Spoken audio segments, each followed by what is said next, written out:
வணக்கம். இந்த பதிவு ஆசிரியர் தகுதி தேர்வுக்கு படித்து கொண்டிருக்கும் ஆசிரியர்கள் மற்றும் எஸ்ஜிடி தேர்வுக்கு ப்ரிப்பேர் ஆகிட்டுருக்கீங்க அப்படின்னா இந்த பதிவு முக்கியமான பதிவாக இருக்கும். இது மட்டும் இல்லை, என் சேனலில் இருக்கிற எல்லா வீடியோவுமே நீங்கள் எஸ்ஜிடிக்கு ப்ரிப்பேர் பண்ணுறீங்க, டெட் எக்ஸாம் எழுதுறீங்க அப்படின்னா எல்லா ப்ளேலிஸ்ட்டுமே உங்களுக்கு பயனுள்ளதாக இருக்கும். முக்கியமாக டீச்சிங்கில் இருக்கிறவங்க இப்போ எஸ்ஜிடிக்கு நிறைய பேர் கேட்குறதுனால அவங்களுக்கான வினாக்கள் நான் இதில் கொடுக்குறேன்.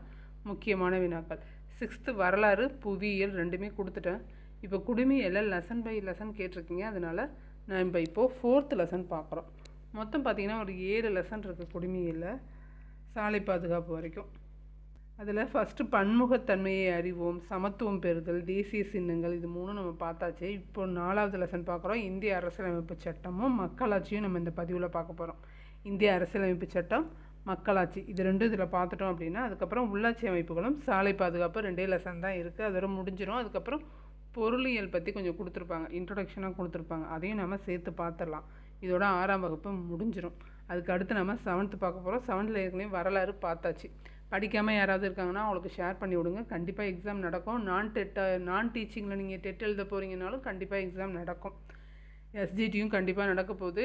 எஜுகேஷன் மினிஸ்டராக வெங்கட்ராமன்கிறவங்க வரப்போகிறதா சொல்லிக்கிறாங்க. நம்ம கன்ஃபார்ம் ஆன பிறகு பார்க்கலாம். எல்லா எக்ஸாம்ஸுமே தொடர்ந்து நடக்கும் அப்படிங்கிற நம்பிக்கையோடு படிக்க போகிறோம். முதல் கேள்வி படிக்கலாமா? முதல் கேள்வி பாருங்கள். கேள்வி ஆன்சர் கேட்டுக்கிட்டிங்கன்னா கூட நீங்கள் ஆன்சர் பண்ணிட முடியும். முக்கியமான கேள்வி, பாக்ஸ் கொஷின் அப்படின்னா படிச்சுக்கோங்க. நான் சொல்கிறது டீச்சிங்கில் இருக்கிறவங்களுக்கு, டெட் எக்ஸாம் எழுத போகிறவங்க. பாக்ஸில் ஒரு இன்ஃபர்மேஷனை பார்க்குறீங்களா, அதை படிச்சிருங்க, புக் பேக்கை படிச்சிருங்க. அதுக்கு அடுத்து லைன் பை லைன் படிக்க ஆரம்பிங்க. பார்க்கலாமா? 1929ஆம் ஆண்டு எந்த காங்கிரஸ் மாநாட்டில் முழு சுதந்திரம் அடைவது என்ற முழக்கம் வலுப்பெற்றது? லாகூர் காங்கிரஸ் மாநாட்டில். லெசனில் ஸ்டார்டிங்கில் இது கொடுத்துருக்காங்க. 1929ஆம் ஆண்டு காங்கிரஸ் மாநாடு நடந்துச்சு. அதில் தான் முழு சுதந்திரம், அதாவது பூர்ண சுவராஜ்யம், பூர்ண சுவராஜ் டே அப்படிங்கிறது வலுப்பெற்றது. எந்த மாநாடு? லாகூர் மாநாடு. முழு சுதந்திர நாள் எப்போது கொண்டாடப்பட்டது? வலுப்பெற்றது லாகூர் மாநாட்டில். கொண்டாடப்படுறது 1930 கொண்டாடினாங்க. ஜனவரி 26 கொண்டாடினாங்க. முழு சுதந்திர நாள் அப்படிங்கிறத சொல்லி கொண்டாடப்பட்டது. அடுத்து, இந்திய அரசியலமைப்பு நிர்ணய சபையின் மொத்த உறுப்பினர்களின் எண்ணிக்கை. இந்திய அரசியலமைப்பில் 389, ஞாபகம் வச்சுக்கோங்க, 389. இந்திய அரசியலமைப்பு நிர்ணய சபையில் மொத்த உறுப்பினர்களோட எண்ணிக்கை 389, 6th புக்கில் இருக்கிறது. அரசியல் நிர்ணய மன்றம் எந்த ஆண்டு உருவாக்கப்பட்டது? நிர்ணய மன்றம்னு உருவாக்குனாங்க எப்போ அப்படின்னா 46. அடுத்த வருஷம் இது சுதந்திரம் கொடுக்க போகிறாங்க அப்படின்னா முதல் வருஷமே உருவாக்கிட்டாங்க அரசியலமைப்பு நிர்ணய மன்றம் 1946. அரசியல் நிர்ணய சபையின் நிரந்தர தலைவராக தேர்ந்தெடுக்கப்பட்டது ராஜேந்திர பிரசாத். நிரந்தர தலைவராக தேர்ந்தெடுக்கப்பட்டவர் ராஜேந்திர பிரசாத். 6வது கேள்வி பாருங்கள். இந்திய அரசியலமைப்பு நிர்ணய சபையின் எத்தனை பெண் உறுப்பினர்கள் இடம்பெற்றிருந்தாங்க? எத்தனை பேர்? 15 பெண்கள் இருந்தாங்க. மொத்தம் 389ல் 15 பெண்கள் இருந்தாங்க. அடுத்து, இந்திய அரசியலமைப்பு வரைவு குழுவில் இடம்பெற்ற உறுப்பினர்களின் எண்ணிக்கை எவ்வளவு? வரைவு குழு இருந்தது இல்லையா, அந்த வரைவு குழுவில் எத்தனை பேர் இருந்தாங்க அப்படின்னா 7 பேர் இருந்தாங்க. இந்திய அரசியலமைப்பு வரைவு குழுவில் இடம்பெற்றிருந்தவங்க 7 பேர். வரைவு குழுன்னா என்ன? எழுதுறதுக்கான குழுன்னு அர்த்தம். இந்திய அரசியலமைப்பு வரைவு குழுவில் இடம்பெற்றிருந்த உறுப்பினர்கள் 7 பேர். அடுத்து, இந்திய அரசியலமைப்பு வரைவு குழு தலைவராக நியமிக்கப்பட்டவர் டாக்டர் அம்பேத்கர். இந்திய அரசியலமைப்பு வரைவு குழு தலைவராக நியமிக்கப்பட்டவர் அம்பேத்கர். இந்திய அரசியலமைப்பு வரைவு குழுவில் இடம்பெற்ற சட்ட ஆலோசகர் யார் அப்படின்னா நிறைய பேர் இருந்தாங்க. அதில் ஒருத்தர் PN ராவ். சட்ட ஆலோசகர் யாருன்னு கேட்பாங்க. PN ராவ். இந்திய அரசியலமைப்பு வரைவு குழுவில் இடம்பெற்ற சட்ட ஆலோசகர் PN ராவ். அடுத்து, அரசியலமைப்பு நிர்ணய சபையின் முதல் கூட்டம் எப்போது நடைபெற்றது? டிசம்பர் 9. மன்றம் உருவானது 1946ன்னு படிச்சிட்டோம். 46 லாஸ்ட்டில் தான் உருவாயிருக்கு. டிசம்பர் 9ங்கிறதையும் ஞாபகம் வச்சுக்கோங்க. ஒரு மாதத்துக்கு முன்னாடி ரெடி பண்ணியிருக்காங்க. 11வது கேள்வி. இந்திய அரசியலமைப்பு சட்டத்தின் தந்தை என போற்றப்படுபவர் யார்? இந்திய அரசியலமைப்பு சட்டத்தின் தந்தை என போற்றப்படுபவர் டாக்டர் அம்பேத்கர். இந்திய அரசியலமைப்பு சட்டத்தின் தந்தை அம்பேத்கர். இது நிறைய தடவை கேட்டாங்க. இந்திய அரசியலமைப்பு எத்தனை நாடுகளில் அரசியலமைப்புகளை ஆய்ந்து எடுத்து எழுதுச்சு?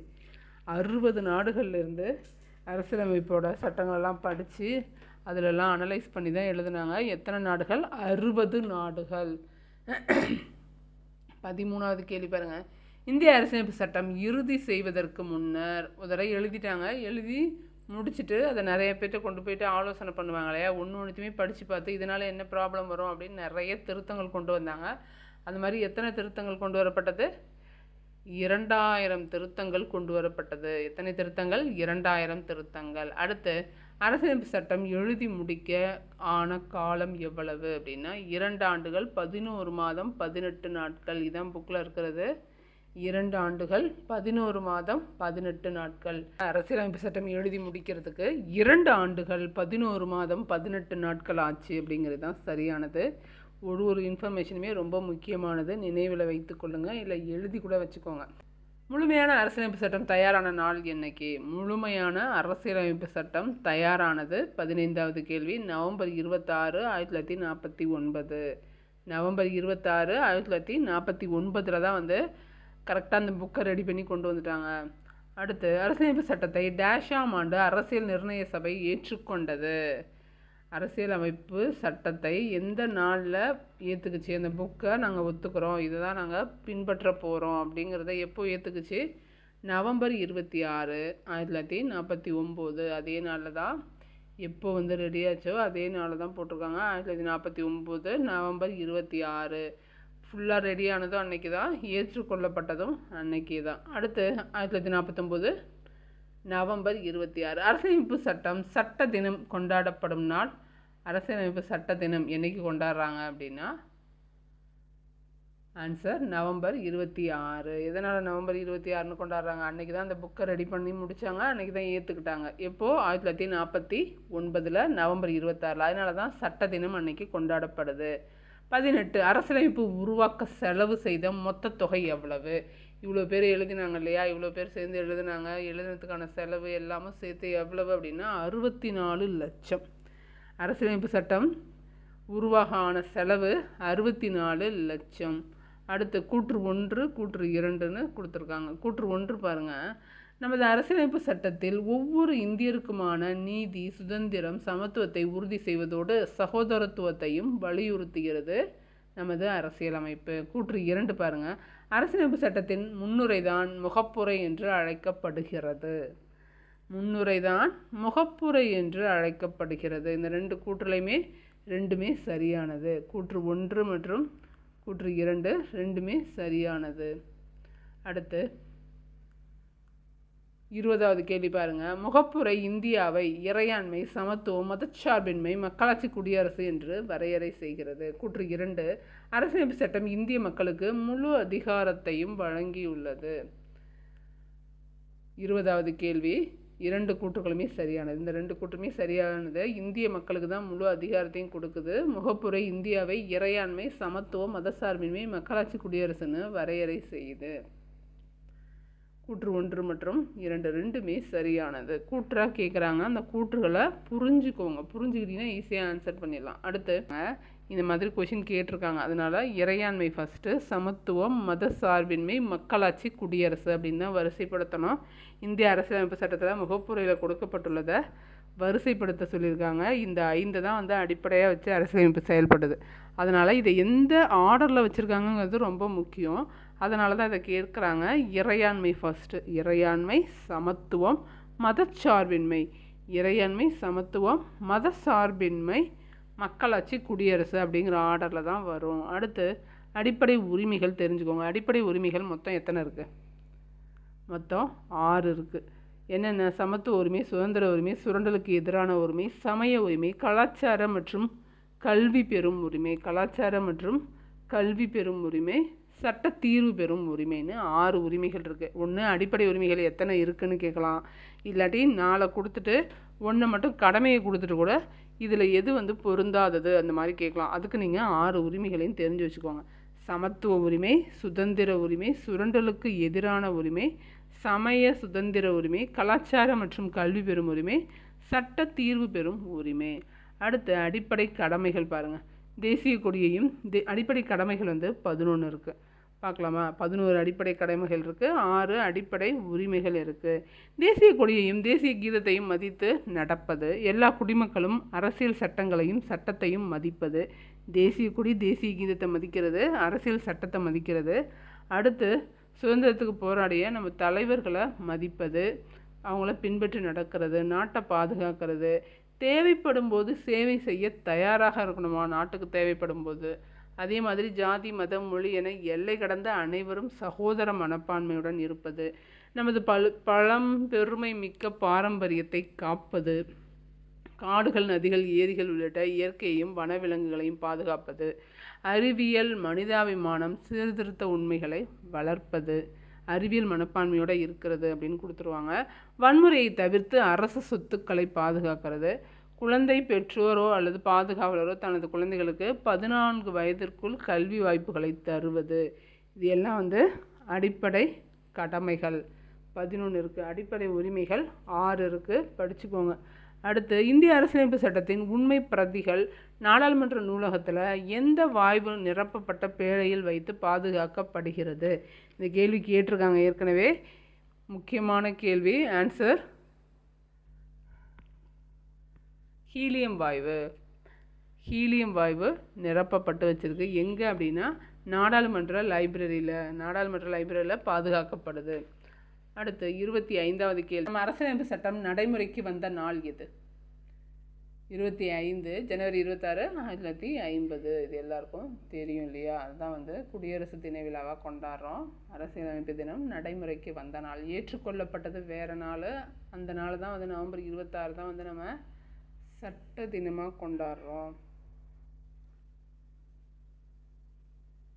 ஆனால் ஜனவரி 26 1950 தான் நடைமுறைப்படுத்தப்பட்ட நாளாக தான் குடியரசு தின விழாவாக கொண்டாடுறோம். நமது அரசியல் சட்டத்தை உருவாக்கிய முதன்மை வடிவமைப்பாளராக கருதப்படுபவர் யார்?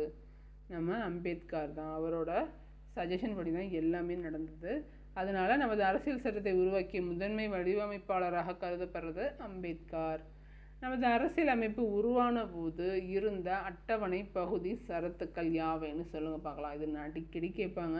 நீங்கள் டிஎன்பிஎஸ்சியாக இருந்தாலும் எஸ்ஜிடியாக இருந்தாலும் இதெல்லாம் ரொம்ப ரொம்ப முக்கியம். நமது அரசியலமைப்பு சட்டம் உருவான போது எத்தனை இருந்துச்சு அப்படின்னா, அட்டவணை மட்டும் 8, பகுதி 22, சரத்துக்கள் 395. உருவான போது ஸ்டார்டிங்கில் 8, 22, 395ன்னு இருந்துச்சு. அதே 12, 25, 448ன்னு மாறிடுச்சு. அந்த மாதிரி ஞாபகம் வச்சுக்கோங்க. உருவான போது இது இருந்துச்சு. அடுத்து இப்போ எவ்வளோ இருக்கும்னு கேட்பாங்க. அட்டவணை 8, பகுதி 22, சரத்துக்கள் மட்டும் 395 இருந்துச்சு. இப்போது அதிகமாகிடுச்சு. பார்க்கலாமா?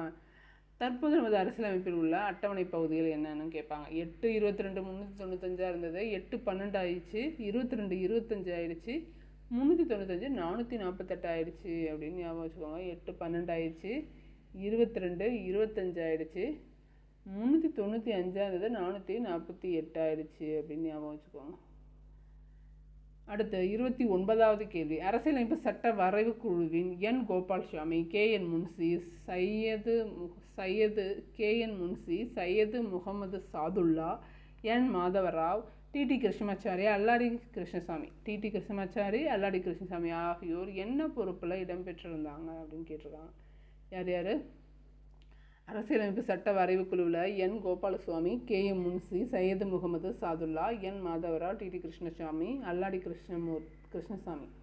TT கிருஷ்ணமாச்சாரி, அல்லாடி கிருஷ்ணசாமி, இவங்க பேர்லாம் ரொம்ப முக்கியம். இவங்கெல்லாம் என்ன பொறுப்பில் இருந்தாங்க அப்படின்னா சட்ட வல்லுநர்களாக இருந்தாங்க. சட்ட வல்லுநர்களாக இடம்பெற்றிருந்தனர்.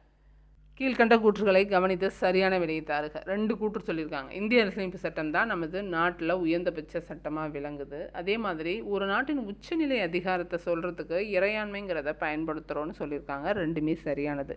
இந்திய அரசியலமைப்பு சட்டம் தான் நமது நாட்டின் உயர்ந்தபட்ச சட்டமாக விளங்குது. அதே மாதிரி இதை தவிர வேறு எதுவுமே கிடையாது. இதுதான் அல்டிமேட்டு. ஒரு நாட்டின் உச்சநிலை அதிகாரத்தை என்னங்கிற வார்த்தையால் குறிப்பிடுகிறோம், இறையாண்மைங்கிற வார்த்தையால் குறிப்பிடுகிறோம். கூற்று 1, கூற்று 2 2மே சரியானது. அடுத்து, அரசியலமைப்பு தினம் கொண்டாடப்படும் நாள். அரசியலமைப்பு தினம் என்னைக்கு கொண்டாடப்படுது அப்படின்னா நவம்பர் 26. நவம்பர் 26.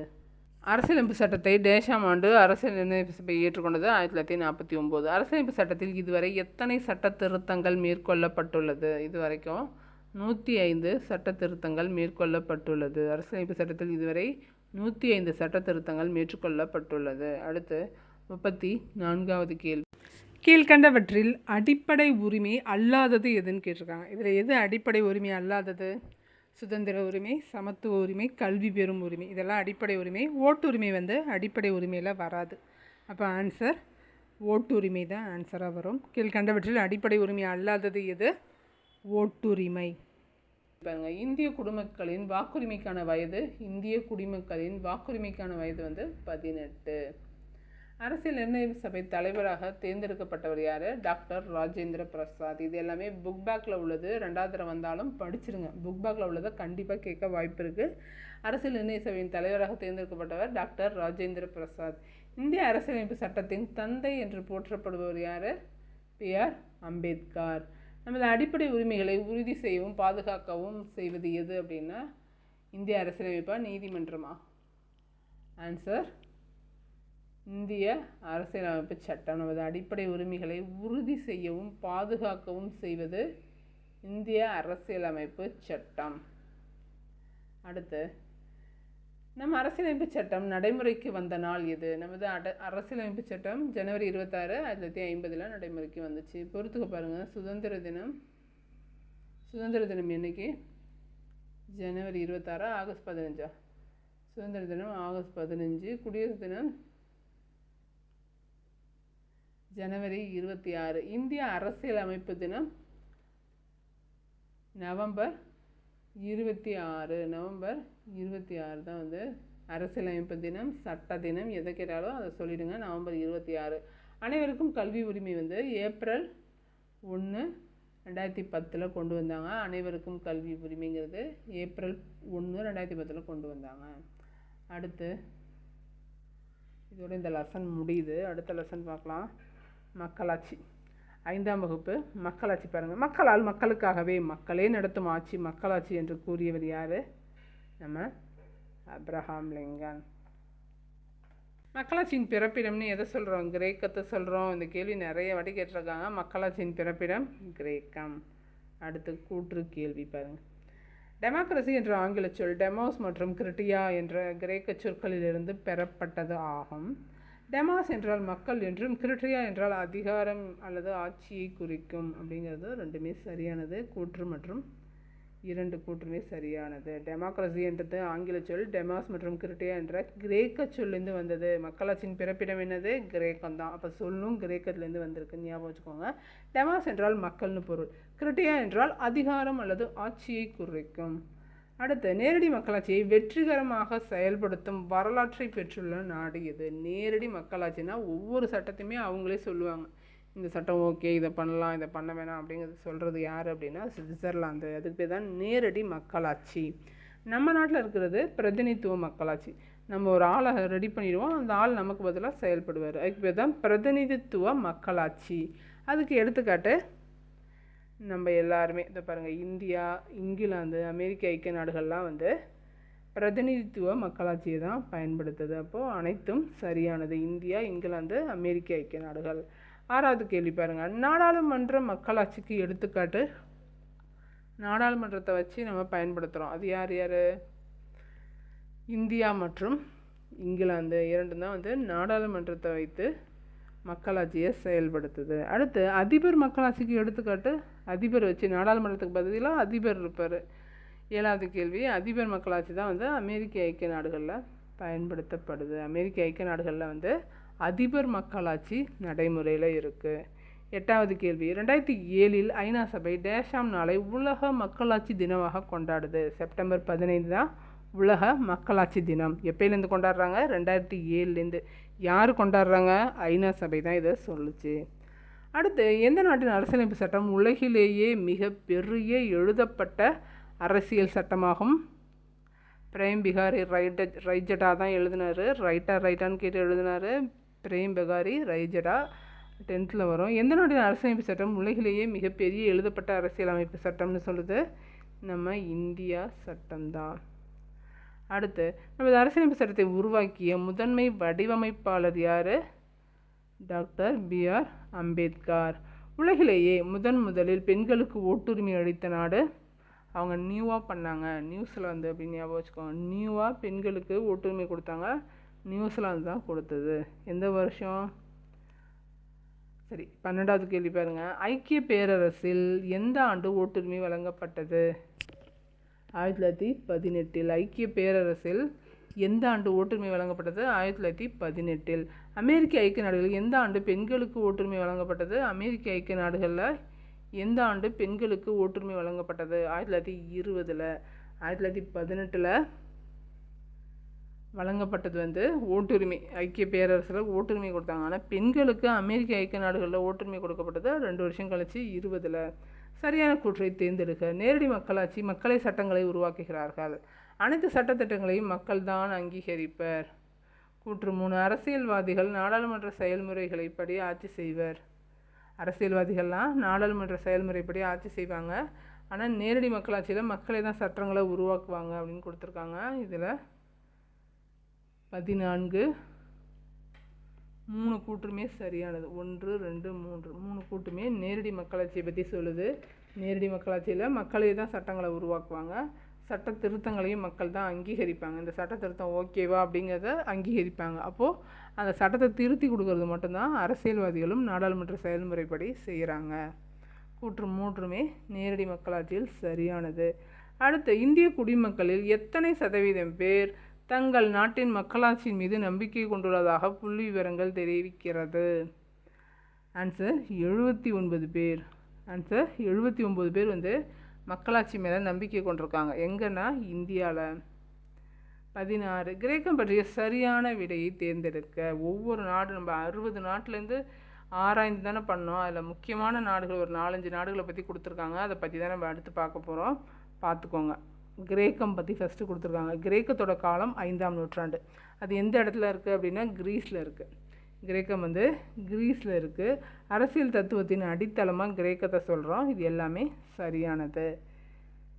அடுத்து, ரோமானிய பேரரசு.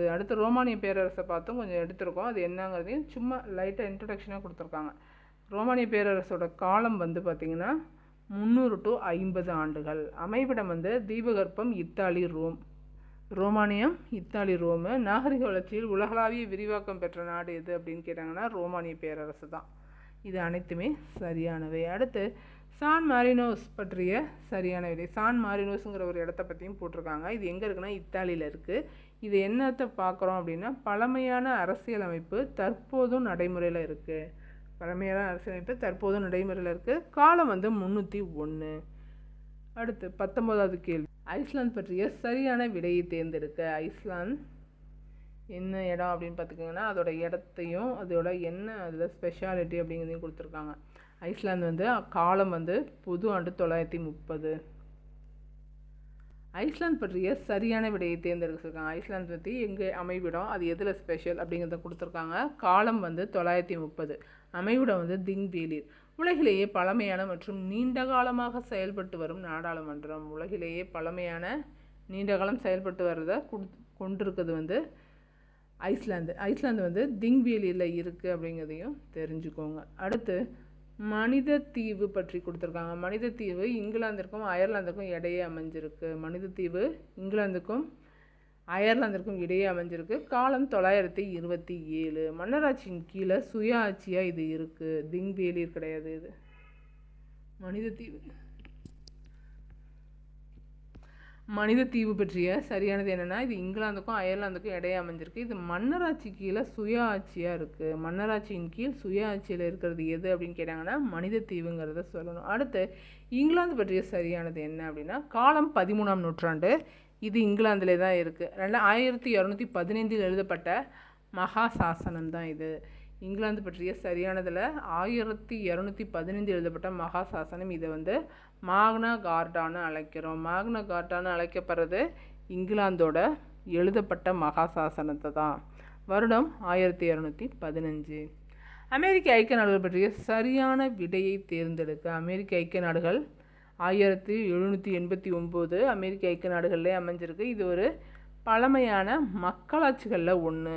அடுத்து ஆதி மனிதன் டேஷ் பகுதியில் குடியேறி விவசாயம் செய்ய தொடங்கினான். இதெல்லாம் புக் பேக்கு 23வது கேள்வி. ஆதி மனிதன் ஆற்றோரத்தில் குடியேறினான், ஆற்றோர பகுதியில் குடியேறி விவசாயம் செய்ய தொடங்கினான். மக்களாட்சியின் பிறப்பிடம் கிரேக்கம். முக்கியமான கேள்வி. உலக மக்களாட்சி தினம் செப்டம்பர் 15.